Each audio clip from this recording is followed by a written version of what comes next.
परंपरा रीति रिवाज में लाकर के इसको खड़ा कर दिया। ऐसी स्थिति में बहुत पुराना ये रम गया है। परंतु आपसे मैं एक ही बात कहना चाहता हूं, जिस प्रकार ब्रिगेडियर साहब ने अपने घर पर एक पट्टी लगाई थी, वो स्वयं तो लेते थे पर पट्टी लगाई थी कि आगे नहीं। मुझे एक बहुत बड़े वैज्ञानिक ने, बहुत बड़े फिलोसोफर ने एक बात कही थी, और बड़ा समाज सुधारक व्यक्ति वो, उसने लाखों लाखों लोगों का अफीम छुड़वाया महाराज जी। उसने कहा कि कीड़ी नगरे में आग लगाने का जितना पाप होता है इतना एक बंदाणी बनाने से होता है। कीड़ियों की नगरे में आप आग लगा दो इतना पाप नहीं होगा जितना एक नया बंदाणी बनाओगे इतना पाप, क्योंकि आप किसी मनुष्य के जीवन को हनन कर रहे हो, उसके पूरे परिवार को ताश नाश करते हो। एक बंदाणी का खर्चा और पूरे परिवार का खर्चा करोगे, बंदाणी का खर्चा भारी पड़ेगा।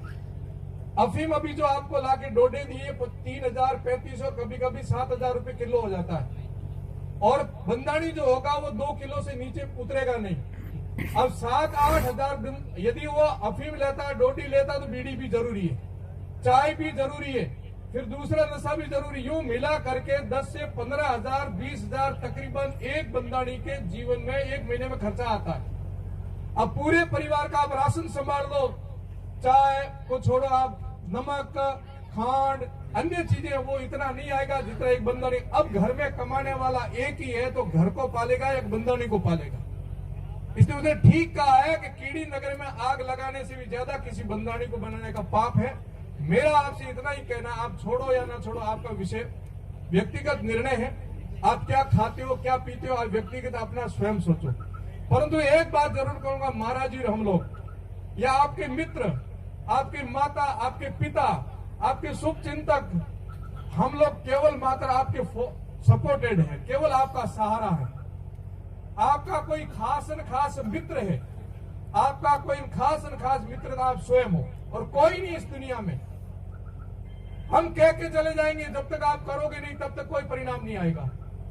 हम कितनी अच्छी बात कह देंगे, कितना अच्छा संकल्प करवा देंगे, जब तक आप नहीं करोगे तब तक कोई परिणाम नहीं आएगा।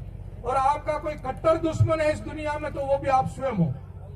आपका कट्टर दुश्मन भी आप स्वयं हो, क्योंकि आप स्वयं अपने पैरों पर कुल्हाड़ी मार रही, तो आप दुश्मन किसको बताएं, किसको दुश्मन बताएं। एक काम मैं आपसे कहना चाहता था कि आप जो ले रहे हो ले, कोई दिक्कत नहीं, परंतु इस वंश वेल को आगे मत बढ़ाना, नया बंदाणी मत तैयार करना, ये संकल्प ले लो। जो छोड़ नहीं सकते हैं वो ये करो कि मैं नया बंदाणी नहीं बनाऊंगा, इतना जरूर करो आप। और उससे भी आगे थोड़ी आप में हिम्मत है तो जो पुराने वाला जो सिस्टम था उस पर जाओ। क्या है कि हिम्मत हुआ तो बंदाणी बन दी। आप जो बंदाणी बनिया, आपने बड़बूते माथे बने आओ तो दूसरे बड़बूते माथे बने आओ। आप में जज्बा, जोश और ईमान है, और कुछ है आत्मविश्वास, स्वाभिमान आपके अंदर, तो आपने ठीकड़ी रुखाया, दूसरे रुखेरो मत खाया।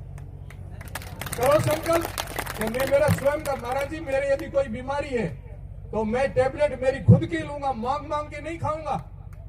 ऐसे अमल यदि आपने दवा रूपी लेना शुरू कर दिया है तो अपनी स्वयं की खाइए, दूसरों की मत खाओ, दूसरों की खाओ मत। और बंदाणी होता है ना, बात का धनी होता है, ना अपनी किसी को खिलाऊंगा, ना अपनी दूसरों की खाऊंगा, ये संकल्प लो। पहले होते थे बंदाणी, रियाणिया, अब क्या हो गए, अब हो गए कंडीर।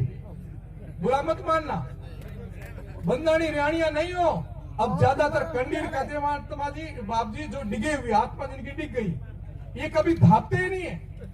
सुबह से लेकर के शाम तक खाते रहेंगे, उल्टी करते रहेंगे, फिर भी खाते रहेंगे। उनको क्या कहेंगे अपन, उनको क्या कहेंगे बताओ, वो बंदाणी है क्या? और इंतजार करते रहते, आज मौको टोनो कटे, किसके घर बारिया है, आगे वाले के दुख पूछने जाते हैं, दुख देने के लिए जाते हैं हम लोग। अब ये जो लाए चीज आपके पास 2-3 लाख रुपए ये मिलती किलो, 2-2, 3-3 लाख की गरीब आदमी कैसे व्यवस्था करेगा? आपके अंदर यदि कुछ है, मैं एक मारवाड़ी उदाहरण दूंगा। अपने लंबे कुएं होते, महाराज जी 1 मिनट शांत रहना, 1 मिनट शांत रहना। आप अपने बहुत गहरे कुएं होते, महाराज जी हमारे यहाँ बहुत गहरे कुएं होते हैं जिनको 60 पुरुष कहते हैं, यानी 1 पुरुष इसको कहते हैं, 6 फीट को 1 पुरुष कहते हैं। 60-60 पुरुष गहरे कुएं होते हैं। आप सब पुराने आदमी जानते हो, अपने वहां बारी लगती थी। महाराज एक बार शांत रहना आप। अपने यहाँ बारी लगती थी, आज आप गांव को पानी पिलाओगे, आज आप गांव को पानी पिलाओगे। उसमें दो होते थे, एक खीलिया होता था। खीलिया समझते हो ना, जो भरत लेके जाता था बैल के पीछे, उसको खीलिया कहते हैं। दूसरा होता था कोसिया, यानी चरस को कुएं के मुंह पर पकड़ने वाला आदमी। अब वो जो चरस को पकड़ने वाले आदमी की ताकत और होशियारी को परखने के लिए जो बैलों के पीछे, ऊंटों के पीछे जाता था, वो कहता था कि मैं लास्ट में नहीं जाऊंगा और पहले खीली निकालूंगा। यानी चरस अंदर है मेरे के अंदर, कुएं के अंदर, और मैं पहले निकालूंगा, तू होशियार है तो पकड़ के बचा।